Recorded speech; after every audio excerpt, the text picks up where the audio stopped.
Let's talk about hips, particularly in the downswing and even more in the bottom part of the golf swing as we are getting closer towards that impact position. Because I see, when I meet golfers for the first time, a lot of people think that, and generally they think this to remedy things like hip extension, is that you're supposed to really turn your hips heavily at the bottom part of the swing. And that's not what we should do. So to help visually portray what we should be doing, I've got a yellow stick on the floor here to represent my target line, and I've got my orange stick here to represent my inclined plane.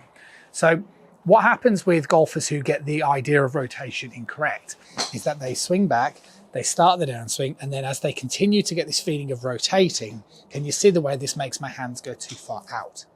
So golfers will react differently. Some golfers will then try and change the wrist positions to get the club head closer to plane. Other golfers will just pull the club down and get too steep. But this is not what we want to be doing. You at the bottom part of the swing, so when the club shaft is parallel, you don't want to, from this position, be putting huge emphasis on rotation, because all it's going to do is going to send the hands out in the wrong direction. So what are we looking for?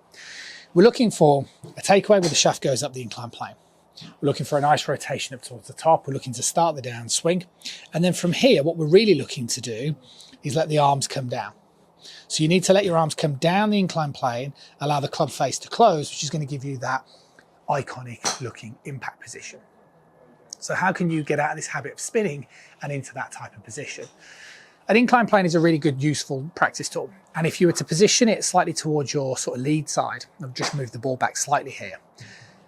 Having it here is really useful, because if you are somebody who's putting a lot of rotational movement in the bottom part of the swing, what you'll notice is the handle of your club is going to go too much to the left. And this is going to encourage you to either do an excessive amount of unnecessary shallowing, funny wrist positions, or this is the reason why you're coming down too steep. So by actually doing some short swings where you just take it back, halfway, and then get the club shaft up that inclined plane as you allow that club face to close, this is the position that we are ultimately really looking for, to let that club shaft go up that plane line as we sort of swing through. That will help. Now, by practicing this, as I'm demonstrating here, let me show you what that looks like from the face-on perspective. So if I move my inclined plane out the way for a second, and I stand, dividing myself into symmetry on this stick. If I get too spinny, this is where we don't want to be. If I move my club through that inclined plane, can you see the way that it makes me move more towards the left-hand side? Okay, and what you can also see is, because I keep my head still, it gives me this ability to get more up through the ball. And this is so key, right? Because this is where things like rope swings can become really useful.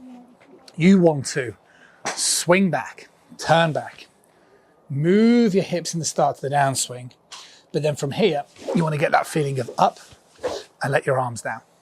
And if you can do that and stop putting so much emphasis on rotating the hips at the bottom part of the swing, you're going to notice compression, better distance, and way better accuracy. Because at the end of the day, to be consistent in golf, we know we need to get the club coming down that plane line here, impact and through this plane line very much here.